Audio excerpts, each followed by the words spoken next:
네, 안녕하세요 여러분, 박희찬 변호사입니다.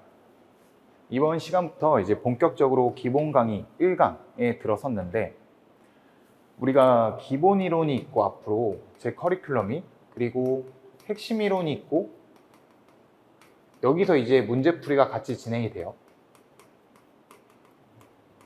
다시 한번 제 책에 대해서 복습도 시켜드리고, 그 다음에 마지막으로 파이널 순으로 커리큘럼이 구성이 되어 있는데, 이 기본 이론에서 여러분은 세상에서 가장 편한 자세로 들으세요.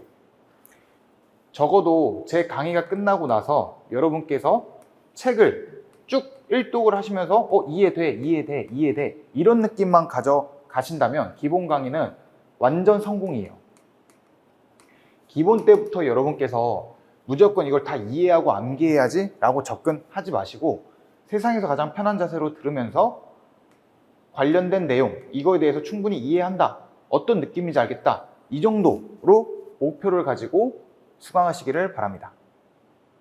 그리고 나중에 핵심, 이 문제풀이 과정에 가게 되면 제가 또 제 책에 대해서 복습을 시켜드리면서, 그때는 이제 이런 것들은 여러분들이 무조건 시험장에서 맞추실 수 있어요 하는 그러한 지문들은 과감하게 이렇게 지울 거예요. 제가 함께 이런 식으로 지워 나가면서 헷갈리고 또 자주 출제되는 그러한 지문들은 남기게 될 것이고, 마지막 파이널 때 되면 정말 필요한 지문들만 남기고 제가 다 과감하게 이렇게 지울 거예요.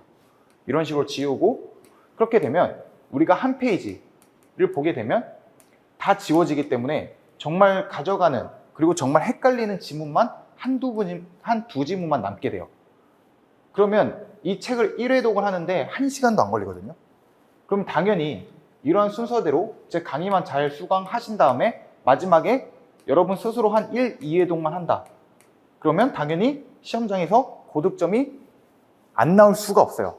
저도 수험생이었던 시절이 그리 오래되지 않았고, 저는 이러한 저만의 방식으로 해서 항상 고득점을 해왔기 때문에 제가 자신 있게 여러분께 말씀드릴 수 있어요. 그래서 기본 이론 때는 세상에서 가장 편한 자세로 수강하시기를 바랍니다. 그래서 이제 본격적으로 기본 강의가 시작이 될 건데, 일단 첫 번째 테마는 민법의 법원이에요. 민법에 대해서 먼저 살펴보면, 예를 들어 우리 이제 이거랑 친해져야 돼요.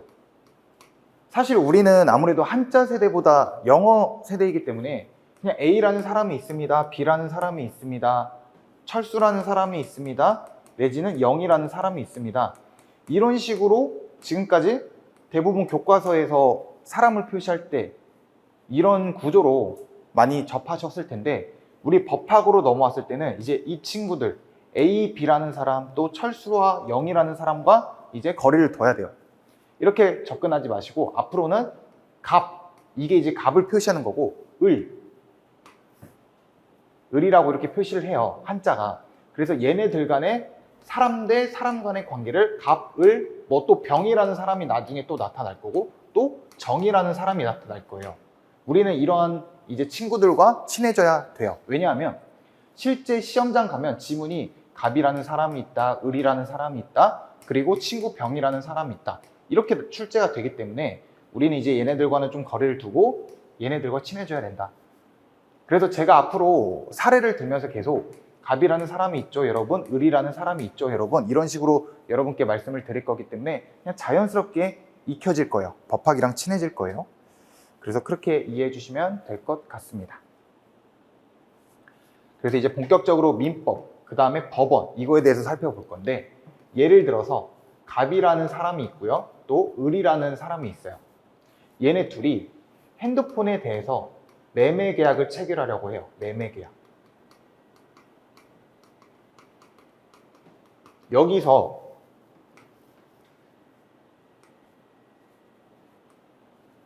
매매 계약이라는 것은 사고 파는 계약이라고 생각하시면 돼요. 사고 파는 계약, 이걸 매매 계약이라고 해요. 그래서 제가 갑 입장에서 파는 사람이라고 할 때 이 사람을 법적 용어로 매도인이라고 표현을 하게 되고, 파는 사람이죠. 그리고 이 사람이 사는 사람이라고 할 때 이 사람을 매수인이라고 표현을 하게 됩니다. 이건 뭐 계약법 시간에 구체적으로 살펴볼 거니까. 그래서 제가 예를 들어서 이 핸드폰을 지금 앞에 계신 수강생 분들께 핸드폰 팔겠습니다라고 제가 했어요. 그때 저는 이 핸드폰 매매 계약이 있어서 매도인이겠죠. 그리고 이 분께서 손을 들으셔가지고 제가 살게요 라고 하면 이분은 매수인으로서 제 핸드폰을 사려고 하겠죠. 이때 매매 계약이 체결되겠죠. 서로 오케이라고 하게 되면 그러면 저는 매도인 입장에서 어떤 권리와 또 어떤 의무가 발생이 될까요? 상식적으로 접근해 볼까요? 어떤 권리? 저는 이 핸드폰을 주게 됨에 따라서 이 핸드폰을 예를 들어 100만 원에 팔기로 했다 라고 했을 때 저는 100만 원을 받을 권리가 생겨요. 100만 원을 받을 권리. 이 권리라는 게 법적으로 인정해주는 힘이다. 법적으로 인정해주는 힘이다. 이렇게 이해해 주시면 돼요. 그럼 저는 어떤 의무가 발생되죠? 당연히 제 핸드폰을 넘겨줘야 될 의무가 발생되죠. 핸드폰을 넘겨줘야 된다. 넘겨줄 의무가 발생되죠.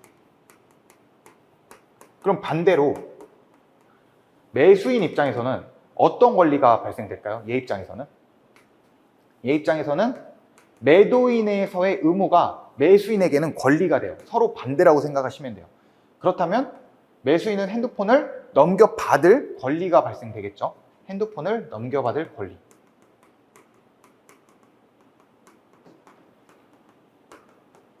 여러분 이런 거 필기하는 거 절대 아니에요. 이건 여러분의 이해를 도모시키기 위해서 제가 적는 거에 불과하고 앞으로 제가 여러분의 이해를 도모시키기 위해서 이렇게 필기를 할 텐데 그런 것들은 웬만하면 적지 마세요. 꼭 적어야겠다라고 하면 A4 용지에 적으세요.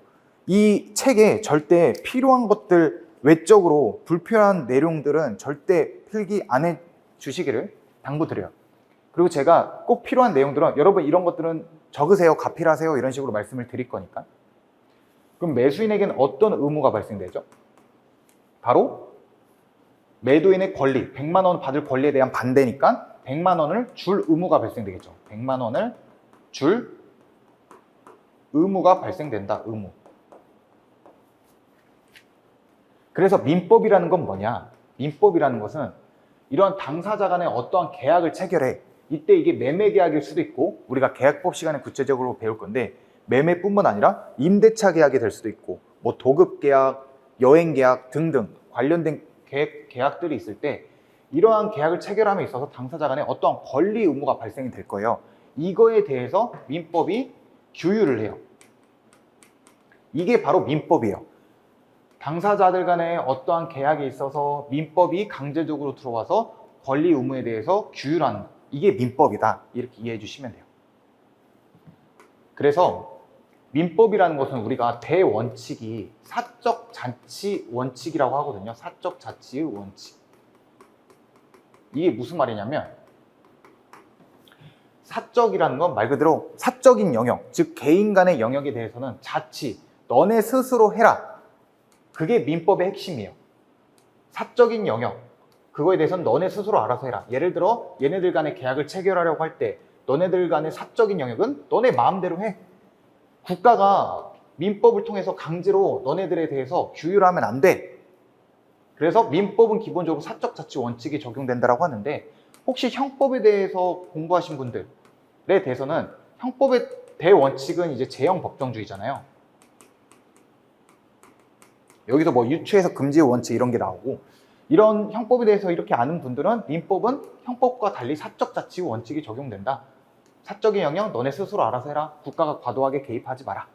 그래서 이 사적 자치 원칙이 적용되기 때문에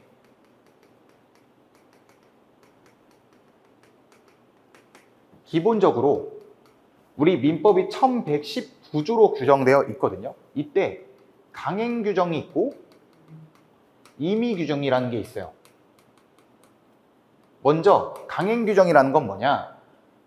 예를 들어서 103조 위반.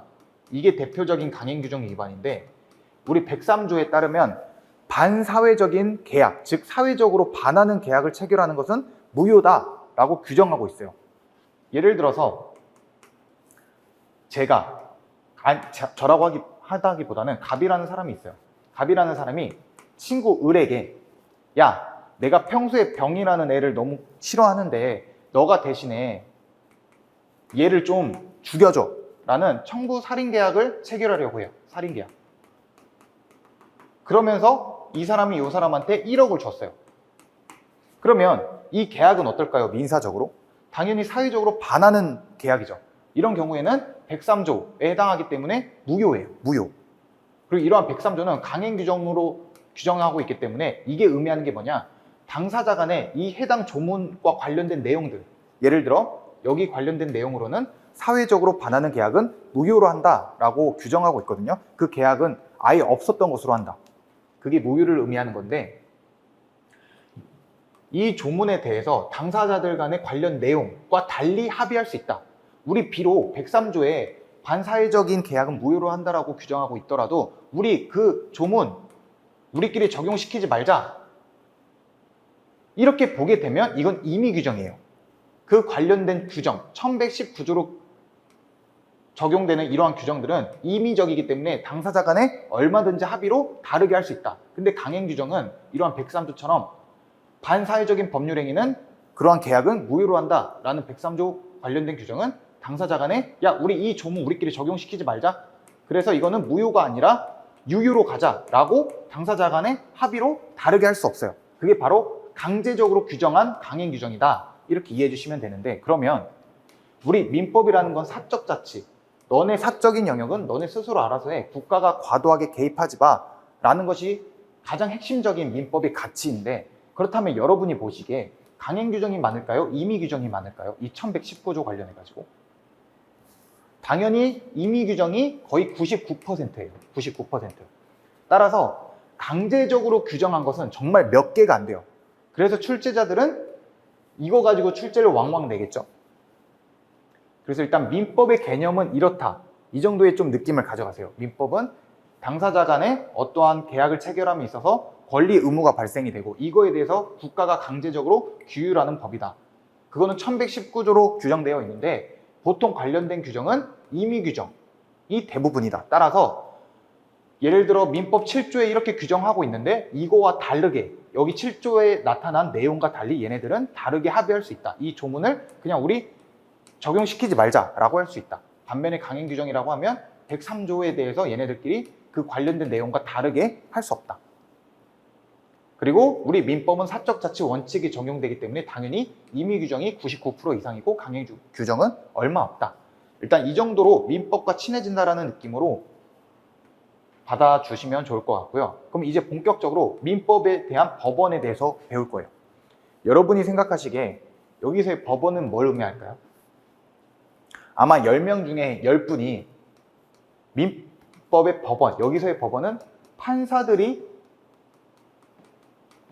모여있는 곳, 이렇게 생각하겠죠. 우리가 뭐 검찰이 있고 법원이 있다 이렇게 많이들 표현을 하니까 여기서의 법원은 판사들이 모여있는 곳이겠네 라고 생각을 하시겠지만 이거는 일반인 입장에서는 그렇게 볼 수 있어요. 근데 우리는 이제 민법을 공부하는 수험생 입장에서 여기 첫 번째 테마에서 나오는 법원은 이것을 의미하는 것이 아니라 2번을 의미하는 건데, 무엇을 의미하냐? 판사들이 당사자 간에 어떤 법적 분쟁이 발생이 됐어요. 그때 이거에 대해서 해결해 줘야 됐을 때, 해결할 필요성이 있을 때 이거에 대해서 판단하는 판단 기준이에요. 여기서의 법원은 판단 기준. 어떤 거? 판사들이 당사자 간에 어떤 법적 분쟁이 발생했을 때 이러한 법적 분쟁에 대해서 해결하기 위해 판단하는 판단 기준이다. 이게 바로 민법의 법원이다. 우리가 일반적으로 생각하는 판사들이 모여있는 곳을 의미하는 게 아니라 판사들이 어떠한 당사자 간의 법적 분쟁이 있을 때 그거에 대해서 해결하기 위해 판단하는 판단 기준을 의미한다. 따라서 제1조를 볼게요. 제1조 법원에 대해서 규정을 하고 있는데 여기서의 법원은 2번을 의미하는 거고, 민사에 관하여 어떤 민사 분쟁이 발생이 됐어요. 당사자 간에. 그럴 때 법률의 규정이 없으면 관습법에 의하고 관습법이 없으면 조리에 의한다. 이렇게 규정하고 있어요. 예를 들어서 대표적인 민사 관련된 소송이 제가 변호사 업무를 하면서도 제일 많이 의뢰 들어오는 게 뭐냐? 바로 갑이라는 친구가 있어요. 그리고 을이라는 친구가 있는데 이 사람이 이 사람한테 돈을 빌려요. 그래 놓고서는 나중에 돈을 안 갚아요. 그래서 갑이 을을 상대로 야, 돈 내놔 라는 대여금 청구 소송을 제기하게 되거든요. 이게 전형적인 민사소송에서 제일 많이 발생하는 거, 대여금 청구 소송. 이때 이 사람이 이 사람한테 나는 얘한테 1억이라는 돈을 빌려줬는데 얘가 안 갚고 있어요. 이런 식으로 이제 주장을 해봤다고 해봐요. 이때 얘네들 간의 어떠한 법적 다툼, 관련된 속 내용에 대해서 해당 민법 조문 1119조 여기에는 관련 내용이 있는지 없는지를 판사는 제일 먼저 판단을 해야겠죠. 얘가 주장하는 게 맞는지 관련된 조문을 확인을 해보고 또 얘가 이거에 대해서 얘 주장이 틀렸는데요? 내 말이 맞는데요? 라고 다시 주장을 하게 되면 얘 주장이 설득력이 있는지 관련 조문을 또 살펴보고 따라서 민사에 관해서 법원, 판사들이 판단하는 기준이 첫 번째는 법률이에요. 법률. 여기서의 법률은 이제 민법을 생각하시면 돼요. 민법. 이러한 법률에 대해서 먼저 판단하고 법률에 관련된 규정이 없어요. 이 사람들이 주장하는 내용이. 그러면 판단을 못하냐? 그게 아니라 두 번째로 관습법에 따라서 판단을 해요. 첫 번째 법률, 두 번째 법률이 없으면 관습법에 따라서 판단을 하고 판사들이 세 번째 관습법이 없다? 그러면 그때는 조리에 따라서 판사는 판단을 해야 된다라는 의미를 가지고 있어요. 왜 이렇게 규정을 하냐? 만약에 이런 규정이 없잖아요. 그럼 법률에 관련된 규정이 없어요. 그럼 판사들은 얘랑 얘 간의 법적 분쟁이 발생했을 때 얘 손을 들어줄지 얘 손을 들어줄지 불분명하잖아요. 그러면 판사가 난 잘 모르겠어요. 법률에 규정이 없으니까 그냥 너네 알아서 하세요 라고 할 수 없겠죠. 어떻게든 얘가 이기든 아니면 무승부를 시키든 판사는 어떤 결론을 내려야 될 수밖에 없잖아요. 따라서 법률에 규정이 없으면 관습법에 의하고 관습법이 없으면 조리에 의한다. 이렇게 이해해 주시면 되고 그러면 여기 법원 옆에 헷갈리실 것 같아서 이렇게만 가피를 할까요? 판사가 판단하는 판단 기준을 의미한다. 핵심은 이 판단 기준이에요. 판단 기준. 그래서 여기서 이제 출제 포인트가 뭐냐? 1번이 법률에 근거해서 먼저 판단을 하고 법률이 없으면 관습법, 관습법이 없으면 조리인데 법률 다음에 관습법이 아니라 조리로 틀리게 돼요.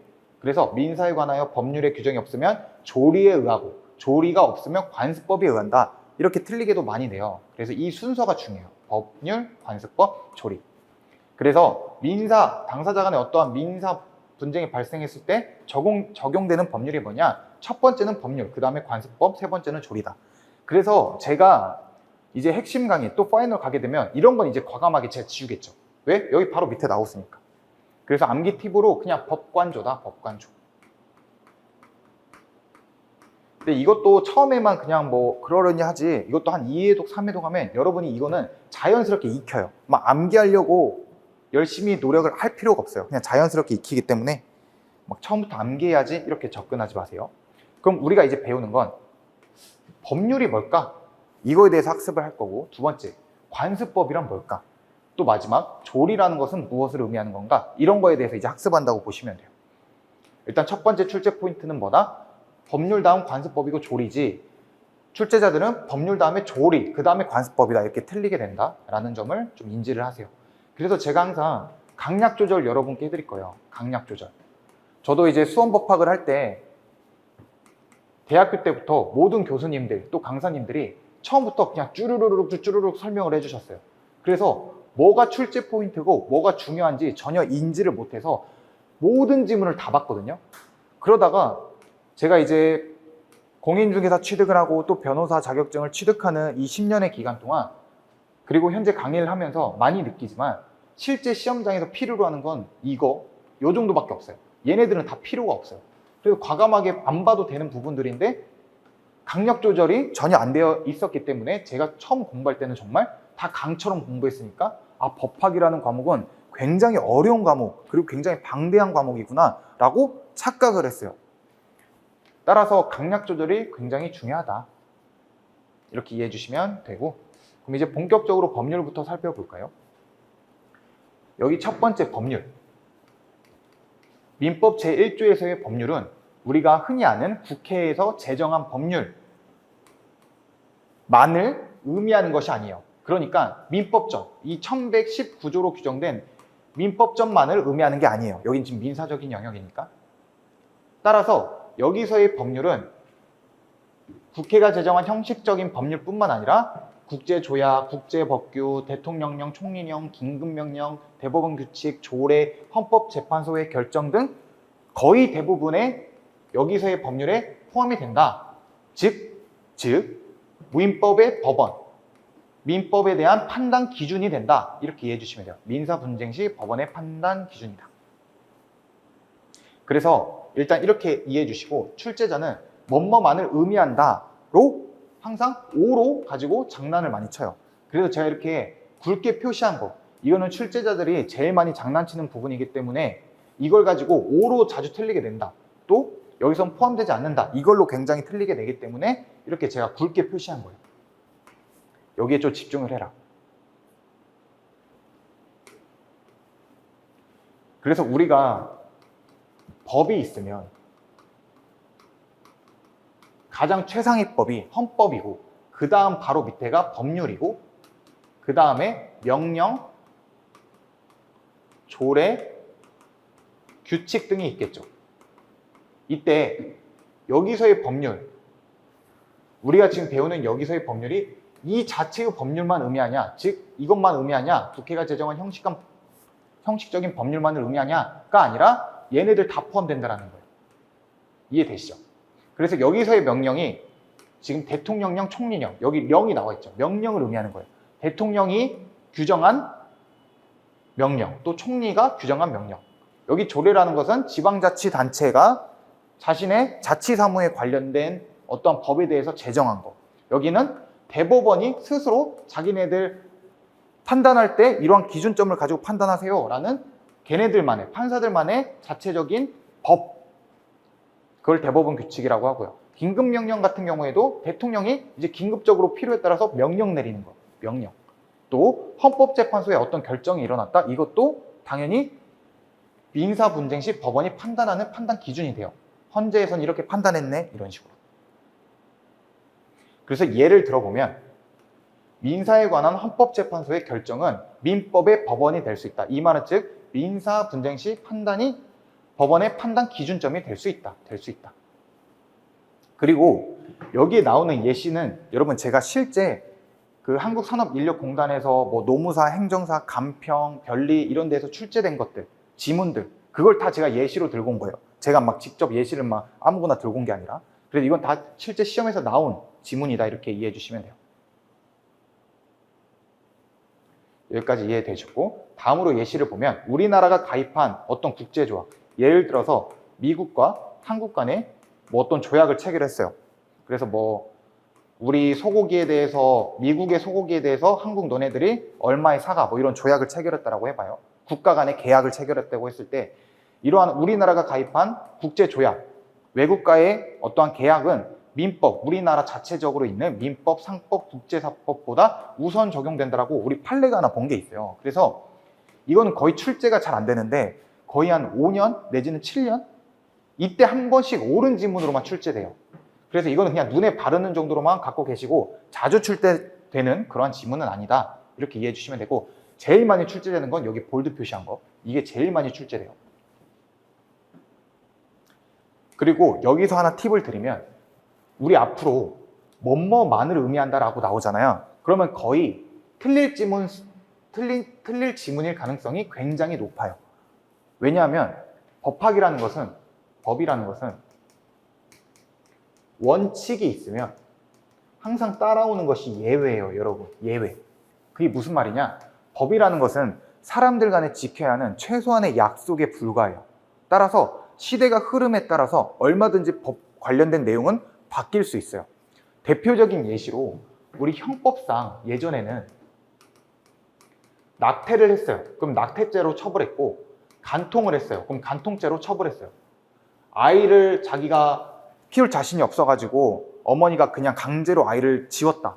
이럴 땐 낙태죄로 처벌되고, 아니면 남편이 제3자인 어떤 여성분이랑 바람을 폈다. 그러면 그 남편을 형법적으로 간통죄로 처벌했던 시절이 있었어요. 근데 우리 헌법재판소가 야, 낙태, 간통 이거는 민사적으로 해결해야 되는 부분이지 이거 가지고 국가가 강제적으로 개입해서 이 사람들을 형법적으로 처벌하는 거, 감옥에 보내는 거, 이게 과연 맞나? 라는 의문점을 제기해서 결국은 우리 헌법재판소에서 낙태, 간통 이거 다 위헌 결정, 헌법에 위반된다. 너무 개인의 사적인 영역을 국가가 과도하게 침해한다라고 판시를 했어요. 그래서 우리나라는 사실상 낙태와 간통이 폐지됐다라고 많이 부르죠. 이런 식으로 법이라는 것은 시대 흐름에 따라서 얼마든지 바뀔 수 있어요. 그렇기 때문에 원칙이 있다면 항상 반드시 따라오는 것이 예외입니다. 원칙은 우리 조문을 의미하는 거겠죠. 조문. 민법으로 따지면 1119조. 따라서 우리 판사가 이 조문에 근거해 가지고 딱딱딱딱 기계처럼 판단을 하게 되면 법은 가장 쉬운 파트가 될 거예요. 전혀 어렵지 않은 학문이 될 거예요. 왜? 우리는 1119조만 공부하면 되니까. 그런데 예외, 여기서 예외가 이제 판례 입장이 나오는 거죠. 판례가 이 조문에는 A를 B라고 규정하고 있는데 이렇게 보지 말고 A는 C라고 봐도 돼. 왜? 이거는 1990년도에 제정했는데 2000년대에 보니까 C나 B나 비슷하니까 이거 인정해줘. A랑 D도 인정해줘. 근데 A는 E로는 인정해주면 안 될 것 같아. 이런 식으로 관련된 판례가 나오다 보니까 예외가 너무 많고 그래서 법학이 암기하는 게 많다. 이렇게 이제 이해를 해주시는데 제가 이 말씀을 왜 드리냐. 여기서의 핵심은 법학은 원칙이 있으면 반드시 따라오는 게 예외다. 따라서 단정적인 표현들, 이런 뭐뭐만을 의미한다 또는 반드시 뭐뭐하다, 이런 must 개념, 영어로 치면 아니면 뭐뭐할 여지가 없다, 이렇게 나오면 만약 그게 처음 보는 지문이잖아요. 그럼 무조건 틀린 지문으로 보고 넘어가시는 게 수험 적합적이에요. 물론 아주 예외적으로 정말 극히 뭐뭐만을 의미한다가 맞는 경우가 한두 개 있긴 해요. 그거는 제가 어차피 여기 책에 다 녹아져 있고 계속 제가 말씀을 드릴 거기 때문에 여러분이 처음 접하는 지문인데 이렇게 나온다? 그러면 이거는 틀릴 가능성이 굉장히 높다. 반면에 뭐뭐 될 수 있다 또는 뭐뭐 할 수 있다, 이런 can, 영어로 치면 can이 나왔다, 이러면 우리 예외에 해당하는 것으로 보여지잖아요. 따라서 이런 경우에는 처음 보는 지문이라면 이건 옳은 지문이겠다 라고 합리적 예단을 갖고 문제를 푸시는 게 굉장히 좋아요. 그래서 이렇게 하다 보면 정말 많은 문제가 쉽게 풀리거든요. 그래서 이 부분은 이제 구체적으로 뒤에서 다시 말씀드리는 것으로 하고, 어찌됐거는 여기서의 법률은 국회에서 제정한 형식적인 민법전, 이러한 법률만을 의미하는 것이 아니고 관련된 게 쭈루루룩 다 된다. 그래서 이거가 있다. 그래서 제가 여기에 문제풀이 팁으로 줬죠. 문제풀이 팁. 원칙.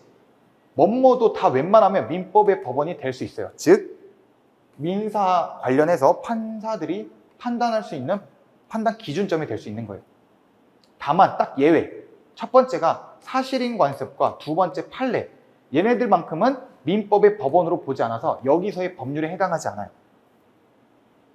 따라서 법칙이나 법령으로서 효력이 없다라고 나와 있는데 어차피 여기 사실인 관습은 바로 뒤에서 나올 거니까 그때 구체적으로 살펴보는 것으로 하고, 지금 여기 보면 막 조약도 있고 법규도 있고 막 굉장히 많잖아요.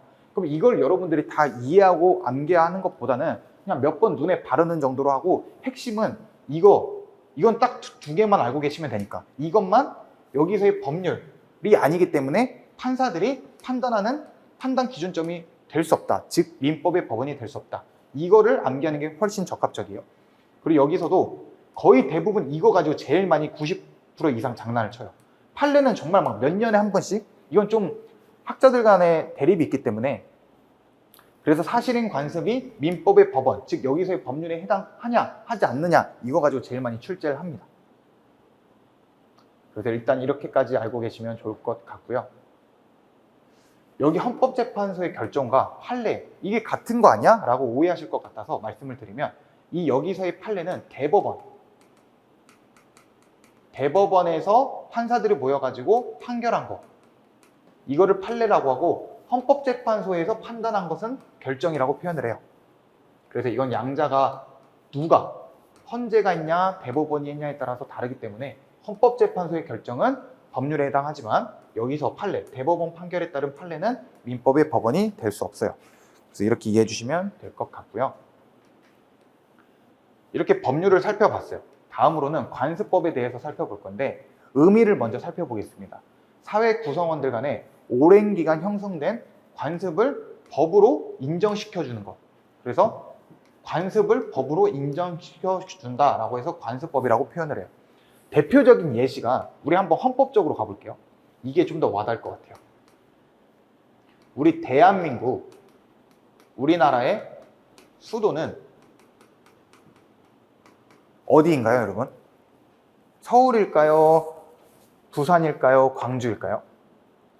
아마 10분 모두 이 강의를 수강하시는 모든 분들이 서울이라고 대답을 하시겠죠. 그렇다면 대한민국 수도는 서울이다라고 어느 법에 규정을 하고 있나요? 헌법에 규정을 하고 있나요? 아니면 법률에 규정을 하고 있나요? 우리 관련된 어떠한 법, 헌법이든 법률이든 그 하위에 있는 명령, 규칙, 조례 뭐 이러한 것들, 얘네들은 다 대한민국 수도는 서울이다라고 규정하고 있지 않아요. 근데 우리는 국민들은 모두 대한민국 수도는 서울이라고 하죠. 이걸 바로 관습헌법이라고 해요. 관습헌법.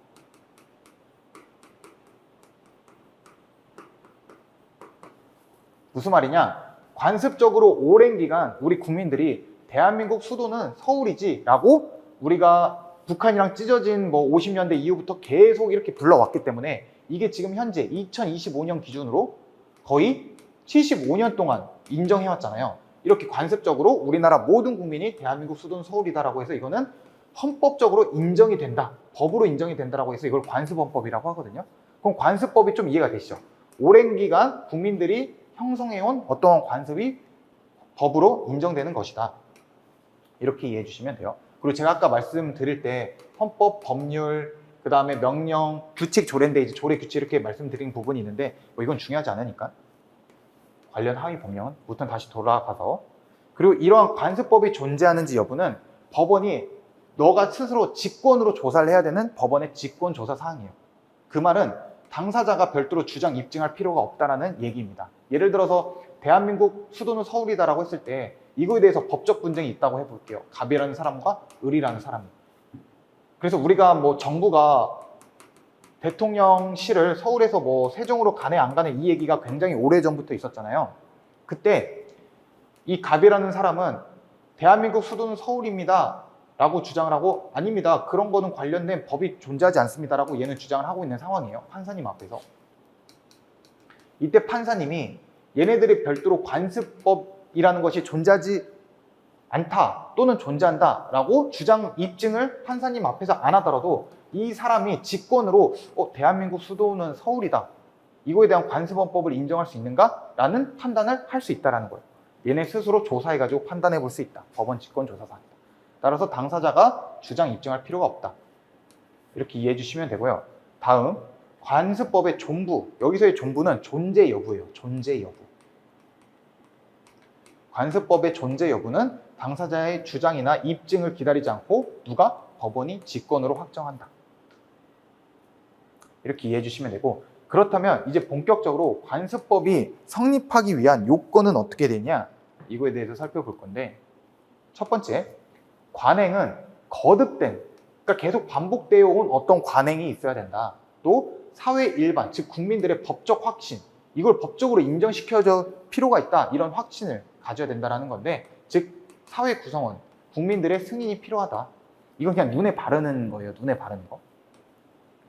그 다음 2번, 관행은 헌법을 최상위 규범으로 하는 전체 법질서에 당연히 반하지 않고 정당성과 합리성을 갖추어야 한다. 다음, 성립 시기. 그럼 언제부터 관습법이 성립이 되냐? 사회의 거듭된 관행이 사회 구성원들의 법적 확신 시, 이 2번 요건을 충족했을 때 비로소 관습법이 성립이 돼요.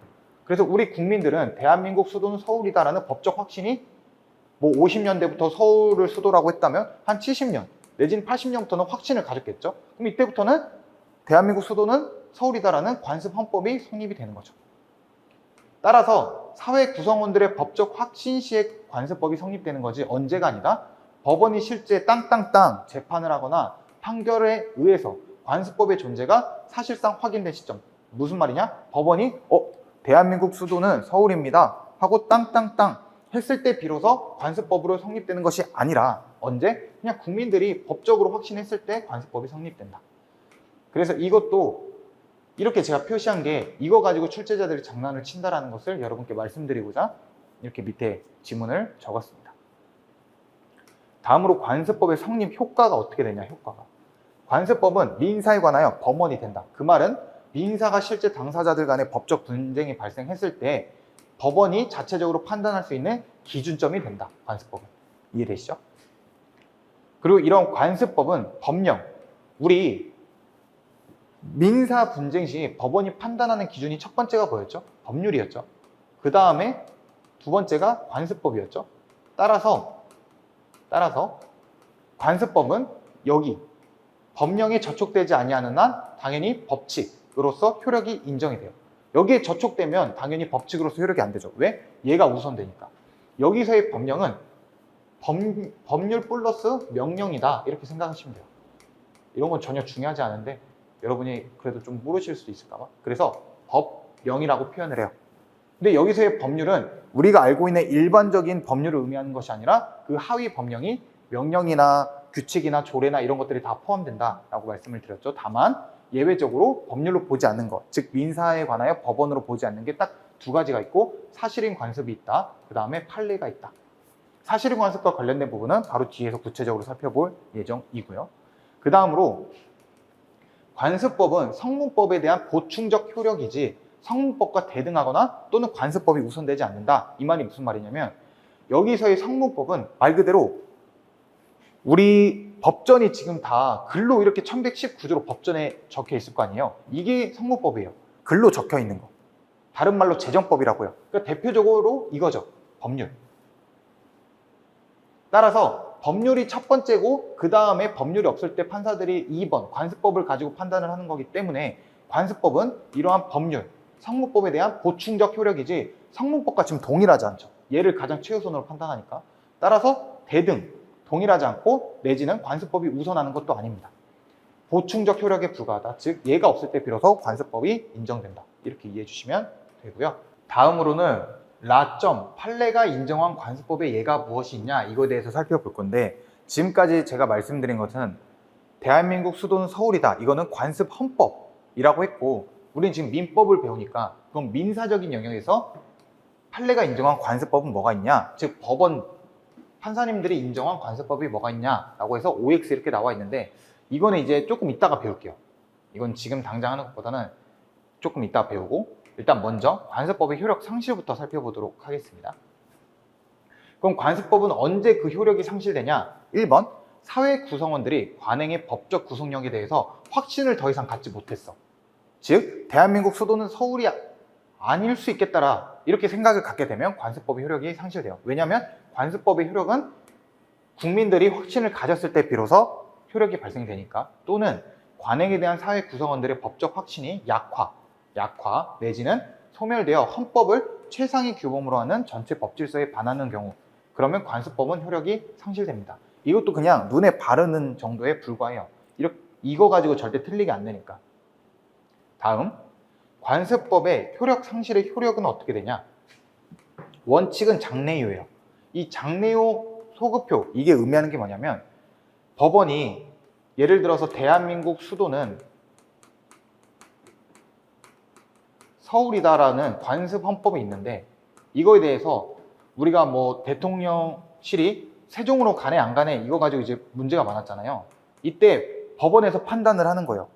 이게 관습법이냐 아니냐, 이 부분에 대해서. 근데 법원이 대한민국 수도는 서울이다라는 관습 헌법에 대해서 나는 인정 안 할 겁니다 라고 판사님들 땅땅땅 때렸어요. 그러면 장래유예라는 말은 판사님들이 땅땅땅 때린 그 이후부터 더 이상 대한민국 수도는 서울이 아니라는 거예요. 언제부터? 판사들이 땅땅땅 이렇게 판결 내렸을 때부터. 다만 예외적으로 소급표, 여기서의 소급표는 뭐냐, 이 소급이라는 의미가 처음으로 돌아간다라는 것을 의미해요. 처음으로 돌아가서 효력이 인정된다. 따라서 판사님들이 땅땅땅 선고를 내렸어요. 대한민국 수도는 서울이라는 관습 헌법은 이제 인정되지 않는다라고 했을 때, 그러면 소급표라고 하면 처음부터 우리 대한민국이 처음 생겨난 그때부터 대한민국 수도는 서울로 보지 않겠다라는 거예요. 따라서 장래유는 땅땅땅한 그 이후부터 효력이 상실되는 거고, 소급표는 처음으로 돌아가서 애초에 효력을 다 상실시키는 거. 그리고 보통 관습법 같은 경우에는 원칙은 장래지만 예외적으로 당해 사건, 예를 들어 대한민국 수도는 서울이다, 이게 이제 법적 분쟁이 됐어요. 그럼 이 내용 관련해서만큼은 소급표를 인정해 주겠다, 이렇게 이해해 주시면 되는데, 이건 거의 시험에 안 나와요. 거의 시험에 안 나오기 때문에 그냥 느낌만 가져가시면 좋을 것 같습니다. 그래서 이렇게까지 살펴봤는데, 지금 관습법 관련해 가지고 예시가 이렇게 나와 있잖아요. 이거에 대해서 이제 구체적으로 하나씩 살펴볼 건데, 먼저 사실론부터 볼까요? 여러분, 이건 좀 우리 1강이고 좀 재밌게 위해서 하나 이거에 대해서 말씀을 드리고 시작을 하면, 법률론이 있고 사실론이 있고 동거가 있어요. 이거 한 번쯤은 다 들어보셨을 텐데, 이 셋 간에 차이점이 뭘까요? 분명한 차이점이 존재하겠죠. 법률론, 사실론, 동거. 법률론이라는 것은 혼인 의사와 혼인 신고가 모두 갖춘 상태를 법률론이라고 해요. 이거 여러분 적는 거 아니에요. 그냥 이해만 해주시면 되니까. 그래서 남녀가 서로 사랑을 했어요. 갑이라는 남자랑 을이라는 여자가 서로 사랑을 했어요. 그리고 결혼을 하게 됐어요. 이때 혼인 의사를 가지고 혼인 신고를 하게 되면 법적으로 혼인 관계를 인정을 해주는 거예요. 반면에 사실론은 뭐냐? 서로 혼인 의사는 있는데 혼인 신고는 하지 않은 상태를 사실론이라고 합니다. 그 다음 동거는 뭘까요? 동거는 혼인 의사도 없고 혼인 신고도 없고 그냥 남녀가 서로 사랑해서 잠시 같이 사는 거, 그걸 동거라고 하죠. 이때 사실혼의 관계에 대해서 관습법을 인정시켜준다, 이 정도의 느낌만 가져가시면 좋을 것 같고, 그리고 여기 나와 있는 분묘기지권, 관습법상 법정지상권, 동산의 양도담보, 이건 다 물권법적인 내용이거든요. 물권법적인 내용. 그래서 이거를 지금 여기서 하나씩 설명하는 것보다는 조금 뒤에 가서 이제 구체적으로 설명드리는 것으로 하고, 여기서 이제 핵심 포인트는 뭐냐? 이거예요. 어떤 게 있냐? 관습법의 대표적인 과거 사례가 뭐가 있었냐면 종중구성원이에요. 종중구성원. 이게 무슨 말이냐면, 저는 이제 박씨예요. 밀양박이거든요. 그러면 밀양박끼리 모인 어떠한 단체들이 있겠죠. 이게 이제 종중이라고 표현을 해요. 그래서 이제 몇 대 손이다 막 이런 거 많잖아요. 근데 저희 가족은 그런 걸 중요하게 여기는 분들이 아니라서 제가 몇 대 손인지 이런 건 잘 모르지만, 그래서 어찌됐거는 밀양박씨끼리 모인 그러한 단체를 종중이라고 했는데, 예전에 종중의 구성원은 오로지 성인 남성만 가능하다 라는 관습이 있었어요. 왜냐하면 우리 예전에는 남아선호 사상이 굉장히 지배적이었잖아요. 따라서 이제 뭐 우리 50년대 60년대 이럴 때를 보게 되면, 남자를 낳았다라고 하면 되게 막 아내한테 잘해주고 며느리한테 잘해주고, 딸을 낳았다라고 하면 되게 막 뭐라 하고 막 그랬던 시절이 있었다고 하더라고요. 그때는 남아선호 사상이 지배적이었기 때문에. 그래서 그거 아세요, 여러분? 오죽하면 남자 아이면 낳고 여자 아이면 안 낳았던 그 시대가 있었기 때문에 그게 너무 심각하다 보니까 국회에서 법을 하나 제정을 해요. 어떤 법을 만들었냐? 바로 태아 성별고지. 태아인 동안, 즉 어머니 뱃속에 있는 동안 성별을 전면적으로 금지시켜요. 왜? 여자아이라고 하면 낙태를 했기 때문에. 그래서 그 당시에 이러한 태아 성별 관련해가지고 이 태아가 실질적으로 엄마 배 밖으로 나오기 전까지는 전면적으로 금지한다라는 해당 법률은 굉장히 여러분이 생각하시기에 좋은 법률이라고 보여지죠. 물론 지금은 이게 헌법에 위반된다라는 결정이 나오긴 했어요. 왜? 남아선호 사상이 이제는 아니다. 이게 이제 우리 헌법재판소의 결정인데, 무튼 다시 돌아가서 종중 구성원 같은 경우에는 성인 남성만 가능하다라는 관습이 있었어요. 그게 오랜 기간 형성되어 가지고 실질적으로 법까지 인정된 거죠. 법까지. 그래서 우리 폭삭 소가수다 이 드라마 보신 분들은 아실 거예요. 이거 기억나시나요 혹시? 굉장히 제가 슬프게 봤던 드라마인데, 저희 부모님 같은 경우에는 매 화마다 서로 울면서 봤어요. 그 정도로 굉장히 좀 많은 부분을 공감할 수 있는 드라마인데, 그때 시대가 뭐 40년, 50년 막 이때 시대였잖아요. 그래서 그때 박보검 씨가 있고 아이유 씨가 있으면 서로 밥을 먹을 때 여기 박보검 씨가 앉아있고 여기 할머니가 앉아있고 그래서 둘이 이렇게 밥을 식탁에서 이렇게 먹고 있고 여기에는 박보검 씨의 어머니, 아이유 씨, 그리고 아이유 씨의 딸 이렇게 해가지고 밥을 먹었잖아요. 근데 박보검 씨가 여기서 딱 돌아서 앉아가지고 나 앞으로 여기서 같이 밥을 먹을게요 라고 했고 그때 저희 아버지는 이 드라마에서 이 내용을 보면서 와 이분 진짜 그 당시 기준으로 보면 굉장히 혁명이다 라고 말할 정도로 이 돌아서 앉는 것 자체가 굉장히 금지됐던 시대라고 하더라고요. 딱 나눠가지고 먹어야 됐다. 남자 여자가 분리돼가지고. 그러니까 굉장히 잘못된 사회죠. 이 사회가. 그런데 이렇게 돌아서 앉으면서 당시 어머니가 왜 돌아서 앉냐 라고 하니까 이때 내 딸이랑 내 아내랑 같이 먹으려고 라고 하면 아무래도 아이유 씨가 굉장히 민망해지잖아요. 그래서 박보검 씨는 여기서 엄마랑 같이 먹으려고 이렇게 표현했던 그래서 같은 남자가 봐도 이 멘트가 굉장히 멋있다 이렇게 생각을 했었는데 무튼 이런 시대를 생각을 해보면 종중의 구성원은 성인 남성으로 한다. 남아 선호 사상이 지배적이었고 당연히 관습적으로 오랜 기간 형성됐고 법으로 인정될 만한 여지가 있죠. 근데 지금 생각하면 어때요? 너무 비상식적이죠 이거. 종중 구성원은 성인 남성으로만 된다. 굉장히 비상식적이죠 여러분이 보시기에. 따라서 이게 문제가 돼가지고 우리 판례는 관련된 관습법에 대한 효력 상실을 했던 사례가 있어요. 제가 위에서 방금 말씀드린 그 내용에 대해서. 그래서 종래 관습법은 종중 구성원, 예를 들어 밀양 박 씨에 대한 자격을 오로지 성년 남자로만 제한을 했어요. 근데 이때는 남아 선호 사상이 지배적이었기 때문에 뭐 관습이 법으로도 인정이 됐던 시절이었죠. 근데 오늘날로 보면 당연히 말도 안 되기 때문에 우리 판사는 이거에 대한 관습법은 효력이 상실됐다라고 판시를 했어요. 따라서 우리 판례는 어떻게 봤냐? 종중 구성원은 성년 남녀, 성인이 됐으면 남자 여자 불문하고 다 밀양 박 씨의 구성원이 되는 것으로 보는 것이 조리합당하다라고 봤어요.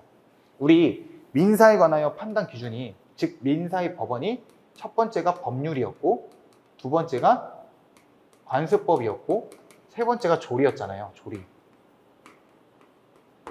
그래서 관습법이 지금 탈락됐어요. 따라서 법률에는 관련된 규정이 없어. 그럼 마지막 조리로 봐야 된다는 건데 조리는 개념에 대해서 간단하게 말씀을 미리 드리면 그냥 상식이라고 보세요. 상식. 상식에 따라서 당연히 타당하겠죠. 종중 구성원을 성인 남성뿐만 아니라 여성도 같이 보는 게. 근데 이게 출제자들이 가끔 어떻게 장난치냐? 정말 한 7년? 10년? 이럴 때 한 번씩 가끔 틀리게 되는데 이건 좀 너무했다라고 생각이 들긴 하는데 어떻게 틀리게 되냐면 종중 구성원 자격은 미성년 남자뿐만 아니라 여자도 가능하다 이렇게 아주 가끔 틀리게 돼요. 좀 치사하죠 이거는. 여기 보면 성년 남성으로 됐던 게 관습법 효력이 상실됐고 이제는 성인 남성뿐만 아니라 성인 여성도 포함되어야 된다라고 우리 판례가 본 건데 따라서 이 말은 미성년자인 후손은 여전히 남자든 여자든 불문하고 종중의 구성원이 될 수가 없어요. 반드시 성인 남성 그리고 여성만 종중의 구성원이 될 수 있어요. 그리고 가끔씩 틀리긴 해요. 미성년자. 이렇게 보시면 될 것 같고요. 법원은 판례 변경을 통해서 관습법의 효력을 변경할 수 있다. 이것도 지문에 출제가 되는데 이건 바로 종중 사건을 생각하면 돼요. 우리 종중은 기존에는 성년 남성으로만 국한된다, 한정된다라고 했지만 판례 변경을 통해서 우리 판례는 아니다. 성인 남자뿐만 아니라 여자도 포함된다라고 판례 변경을 통해서 기존에 있던 관습법의 효력을 변경했죠. 그래서 종중 사건을 생각하시면 돼요. 다음, 자녀의 성과본이 모의 성과본으로 변경된 경우, 즉 자녀의 성이 예를 들어 보통 우리는 민법에 따라서 아버지가 박 씨예요. 그리고 엄마가 김 씨예요. 그럴 경우 자녀는 박 씨로 따라가요. 민법 조문에 그렇게 규정하고 있거든요. 그런데 자녀의 성과본이 엄마의 성과본으로 변경된 경우, 즉 얘가 박 씨에서 김 씨로 변경된 경우, 이런 경우 성년인 그 자녀는 어머니가 속한 종중의 공동선조와 성과본을 같이 하는 후손으로서 당연히 종중의 구성원이 된다. 이거 여러분 조리, 즉 상식으로 보면 너무 당연한 말이겠죠? 예를 들어 둘이 이혼을 했어요. 그리고 이 아이는 어머니가 키우기로 했어요. 그럼 당연히 어머니는 이제 박 씨 지우고 김 씨로 성을 변경하게 되면 당연히 여기 관련된 종중에 대해서 구성원이 이 아들은 될 수 있겠죠. 딸은 될 수 있겠죠. 그 다음에 보면 공동상속인들 협의와 무관하게 적정자가 우선적으로 제자를 승계한다는 관습법은 효력이 상실됐다. 이게 이제 두 번째 사례예요. 우리 관습법의 효력 상실의 첫 번째 사례를 배웠고 다음 두 번째 사례가 이거예요. 이게 무슨 말이냐면 예를 들어 여기에 적을게요. 갑과 을이 결혼을 했어요. 그리고 자녀 A가 있어요. 그리고 갑에게는 엄마, 아빠 C라는 그리고 D라는 사람이 있어요. 그런 상황에서 갑이 사망을 했어요. 그러면 갑을 이제 사망을 해가지고 묘를 이렇게 만들었어요. 묘를 이렇게 만들었으면 이 갑의 제사와 관련해가지고 누가 적극적으로 관리를 하는 것인가, 이게 문제가 됐는데 예전에는 무조건 공동상속인들 협의, 이 남은 사람들 간의 협의와 무관하게 누가 적정자가 우선적으로 제사를 승계한다는 관습법이 있었어요. 뭐 아들이 승계한다 이런 식의 관습법이 있다라고 하면 이거는 이제 문제가 있다. 왜? 이 남은 유족들 간에 협의를 해가지고 아들이 아니라 엄마가 맞도록 할 수도 있고 아니면 배우자가 맞도록 할 수도 있는 거 아니냐? 왜 무조건적으로 공동상속인 간의 협의와 무관하게 적정자가 우선 제사 승계해야 된다? 이렇게 보기에는 이제 좀 어렵다라고 해가지고 이러한 것들에 대해서 관련된 관습법이 효력이 상실됐다라고 이해해 주시면 돼요. 근데 여기 보시면 가장 중요한 건 이 종중이에요. 이게 가장 출제 포인트 1순위. 그래서 이렇게까지 살펴보면 될 것 같습니다. 다음 사실인 관습에 대해서 살펴볼게요. 사실인 관습이라는 건 뭐냐? 단순한 반복적인 관행에 불과해요. 따라서 관습법으로서 효력이 인정되지 않아요. 그 말은 관습법은 민법의 법원이지만 사실인 관습은 민법의 법원이 아니다. 이렇게 보시면 돼요. 예를 들어 보면 민법의 법원으로 규정한 관습법에는 사실인 관습이 포함되지 않는다. 왜? 사실인 관습은 관습법이 아니라 단순한 관행에 불과하다. 관습법이 되기 위해서는 단순한 관행뿐만 아니라 그게 반복적으로 이루어져야 되고 사회 구성원들의 법적 합의, 승인까지 이루어져야 돼요. 근데 거기까지 이르지 못한 거죠, 사실인 관습은. 따라서 사실인 관습은 법령 또는 법칙으로서 효력이 인정되지 않아요. 그 말이 즉 민법에 대해서 법원이 될 수 없다. 다음, 사실인 관습의 존재는 당사자가 주장 입증해야 되지 법원은 직권으로 판단할 수 없어요. 사실인 관습에 대해서.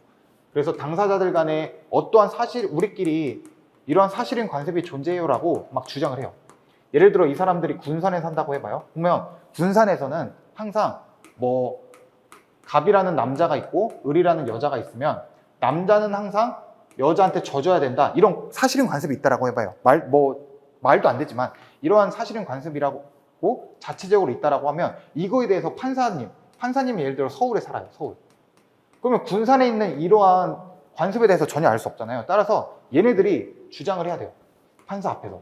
판사가 직권으로 군산에 이런 관습이 있나라고 판단할 수 없다라는 거예요. 다만 판사님들은 당사자의 주장에 구속되진 않아요. 이 사람들이 사실인 관습이 존재했다라고 해도 이 판사는 사실인 관습 존재 안 한 것으로 볼래라고 할 수 있다는 거죠. 그래서 이러한 사실인 관습은 법령으로서 효력이 없다. 그냥 단순한 관행에 불과하다. 따라서 법률행위 당사자 의사를 보충하는 수단에 그칩니다. 앞으로 여러분 법률행위 나오면 일단은 무조건 계약이라고 생각하세요. 계약보다는 법률행위가 좀 더 폭넓은 개념이지만 그냥 계약이라고 봐도 무방합니다. 그 다음 사적자치. 사적자치가 뭐였죠? 사적인 영역은 스스로 알아서 해라. 민법의 대원칙이라고 말씀을 드렸죠. 사적자치가 인정되는 분야의 법이 주로 임의규정이다. 임의규정이라는 것은 관련돼서 예를 들어 10조가 임의규정이라고 하면 이 내용에 대해서 당사자들 간의 합의로 다르게 할 수 있다. 이 규정과 다르게 할 수 있다. 그게 임의규정이고 우리 민법은 사적자치가 적용되는 영역이기 때문에 임의규정이 99%다. 이거에 대해서 말씀을 드렸죠. 이럴 경우에는 사실인 관습은 법률행위, 즉 계약의 해석 기준이 될 수 있어요. 왜? 임의규정이니까. 당사자들 간에 이 규정과 다르게 합의할 수 있기 때문에 사실인 관습은 계약에 대해서 판사가 해석을 할 때 해석 기준 낼 수 있어요. 이 사실인 관습이. 비교해서 만약에 관련 규정이 강행규정이에요. 강행규정. 이 사실인 관습과 관련된 내용이 강행규정과 관련이 있어요.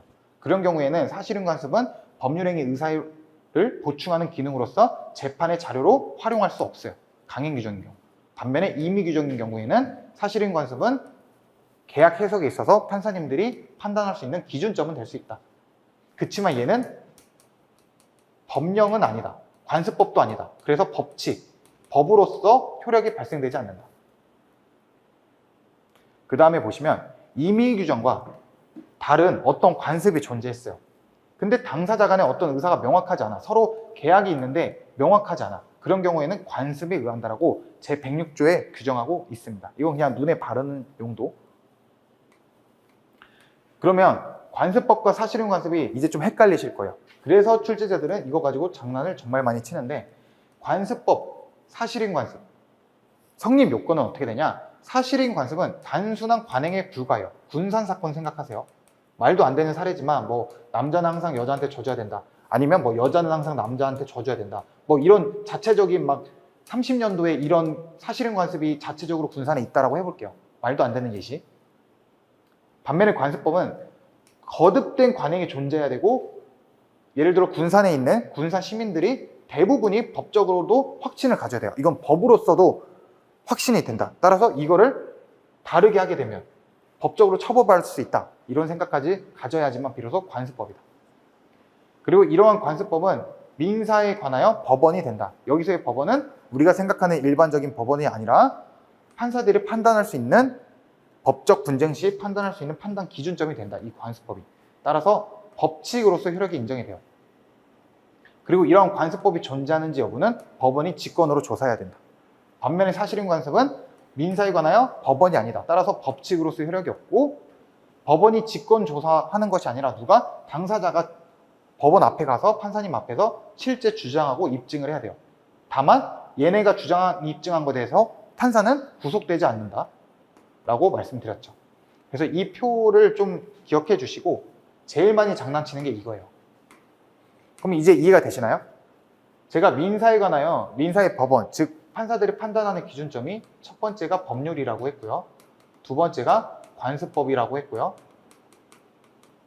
마지막 세 번째가 조리라고 했는데, 여기서의 법률은 우리가 생각하는 일반적인 민법정 같은 법률만을 의미하는 게 아니라 그 밑에 있는 명령, 규칙, 조례 같은 게 다 포함된다. 그래서 대통령령, 총리령, 그 다음에 뭐 부령, 긴급명령, 대법원 규칙, 조례, 헌법재판소의 결정까지 포함이 된다. 딱 안 되는 게 뭐 있다? 사실인 관습이 안 된다. 이거는 법률이 아니다. 법률로 볼 수 없다. 민사에 관하여 법원이 안 된다. 그리고 가끔 출제하는 판례, 판례도 민사에 관하여 법원이 아니다. 그 다음에 이 관습법과 관련된 부분은 관련된 사례가 종중이 제일 많이 나와요. 종중이 제일 많이 나오니까 그걸 일단 기억을 해주시고, 그래서 관습법은 관련된 사례와 사실인 관습과의 이러한 차이점, 특히 이 부분이 굉장히 중요해요. 그리고 바로 뒤에 배우는 이제 조리. 조리라는 건 제가 상식이라고 말씀드렸죠. 상식적으로 판단한다. 그래서 뭐 의미를 법적으로 따지면 사물의 본성, 사물의 본질적 법칙 또는 사물의 도리라 다 이렇게 표현을 하는데, 쉽게 말하면 이성적, 상식적 판단이다. 이렇게 이해해 주시면 돼요. 상식적 판단이다. 그래서 조리 옆에 그냥 상식이다 이렇게 이해해 주시면 돼요. 그래서 공동선주와 성과 본을 같이 하는 후손인 여성은 당연히 성년이 되면 종중의 구성원이 된다라고 보는 것이 우리 상식에 당연히 부합하죠. 합당하죠. 그래서 이건 관습법 관련된 부분과 함께 연관시켜서 저희가 살펴봤습니다. 그래서 이번 시간은 여기까지 보는 걸로 하고, 이제 다음 시간에 관습법과 관련된 구체적인 제가 사례가 있다고 했죠. 이 판례가 인정한 관습법의 예시, 이거에 대해서 이제 하나씩 살펴보도록 하겠습니다. 이번 시간은 여기까지 하는 것으로 하겠습니다.